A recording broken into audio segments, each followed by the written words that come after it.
Baiklah, Assalamualaikum warahmatullahi wabarakatuh. Perkenalkan, nama saya Rapik Seliwanda, NIM 20203120009, mata kuliah Proses Teknik Kimia 1. Baiklah, di sini saya akan mempresentasikan materi saya yang berjudul diagram alir proses. Baiklah, yang ingin kita ketahui yaitu apa itu diagram alir proses. Diagram alir proses atau flowchart merupakan salah satu dari KISI 7 tools atau 7 alat pengendalian kualitas yang diperkenalkan oleh Mr. Kaoru Ishii pada tahun 1968 bersama dengan alat-alat lainnya seperti histogram, pattern chart, crater diagram, control chart, cause and effect diagram.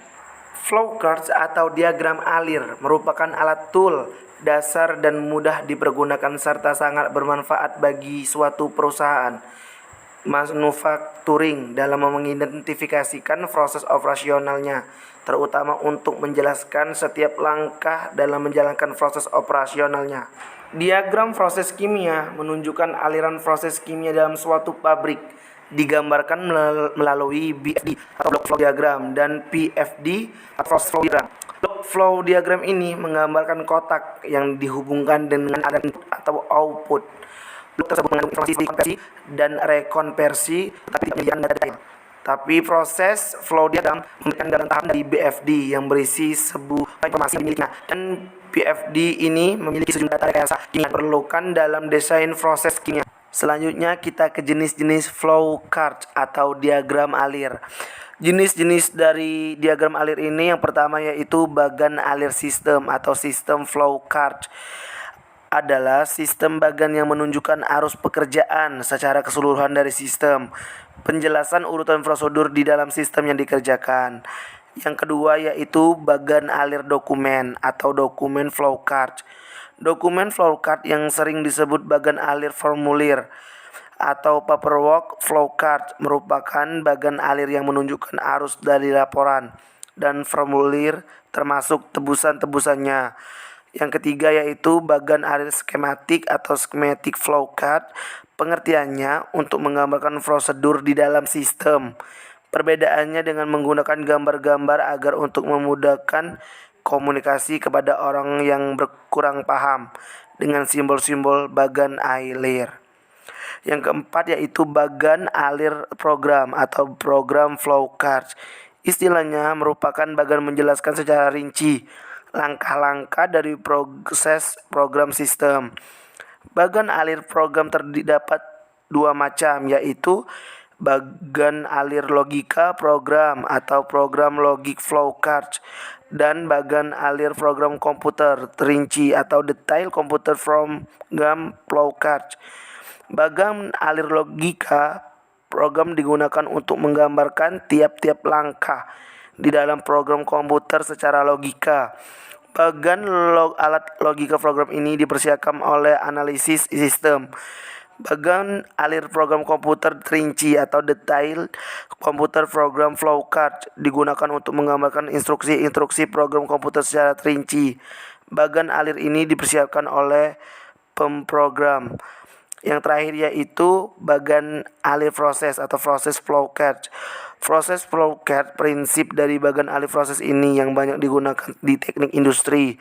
Bagan alir ini juga berguna bagi analis sistem untuk menggambarkan proses dalam suatu prosedur. Selanjutnya kita ke fungsi diagram alir. Fungsi diagram alir tergolong menjadi beberapa macam. Yang pertama yaitu kelompok A sebagai fasilitas alat bantu. Yang kedua yaitu kelompok B sebagai peralatan gas padatan.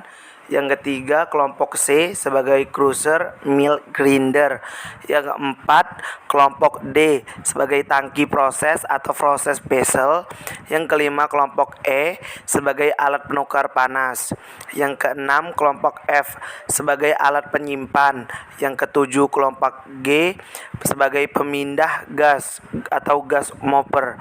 Yang kedelapan kelompok H sebagai pemisah atau separator.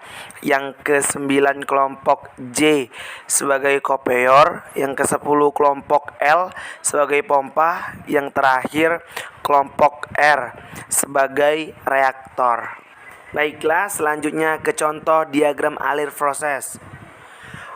Contoh dari diagram alir proses kali ini yaitu proses industri kimia anorganik, yaitu proses pengalihan air minum atau pengolahan air minum.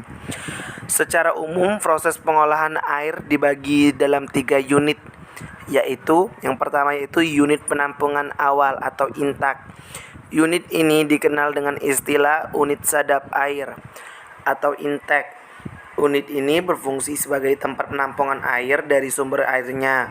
Selain itu, unit ini dilengkapi dengan bar screen yang berfungsi sebagai penyaringan awal dari benda-benda yang ikut tergenang dalam air, seperti sampah, daun, kayu, dan benda-benda lainnya. Yang kedua, unit pengolahan atau water treatment. Pada unit ini, air dari unit penampungan awal diproses melalui beberapa tahapan. Yang pertama yaitu tahap koagulasi atau coagulation. Pada tahap ini, air yang berasal dari penampungan awal diproses dengan penambahan zat kimia tawas atau alum atau zat jenis seperti zat garam besi, salt iron, atau dengan menggunakan sistem pengadukan cepat, rapid mixing. Air yang kotor atau keruh umumnya karena mengandung berbagai partikel koloid yang tidak terpengaruh gaya gravitasi sehingga tidak bisa mengendap dengan sendirinya. Tujuan dari tahap ini adalah untuk menghancurkan partikel koloid yang menyebabkan air keruh tadi sehingga terbentuk partikel-partikel kecil, namun masih sulit untuk mengendap dengan sendirinya. Yang ke B, tahap flokulasi atau floculation.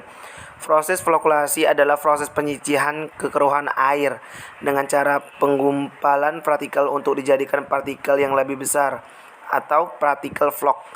Pada tahap ini, partikel-partikel kecil yang terkandung dalam air digumpalkan menjadi partikel-partikel yang berukuran lebih besar atau floc sehingga dapat mengendap dengan sendirinya. Karena gravitasi, pada proses berikutnya di proses flokulasi ini dilakukan dengan cara pengadukan lambat atau slow mixing. Yang C, tahap pengendapan atau sedimentation. Pada tahap ini partikel-partikel floc tersebut mengendap secara alami di dasar penampungan karena massa jenisnya lebih besar dari unsur air. Kemudian air dialihkan masuk ke tahap penyaringan di unit filtrasi. Yang D, tahap penyaringan atau filtration. Pada tahap ini air disaring melewati media penyaring yang disusun dari bahan-bahan biasanya berupa pasir dan kerikil silica. Proses ini ditunjukkan untuk menghilangkan bahan-bahan terlarut dan tak terlarut. Dan unit terakhir yaitu unit penampung akhir atau reservoir. Setelah masuk ke tahap ini berarti air sudah siap untuk didistribusikan ke masyarakat. Itulah contoh dari diagram alir proses. Baiklah, inilah presentasi dari saya. Kurang lebih saya mohon maaf, pada Allah saya mohon ampun. Saya akhiri dengan ucapan wabillahi taufiq wal hidayah. Wassalamualaikum warahmatullahi wabarakatuh.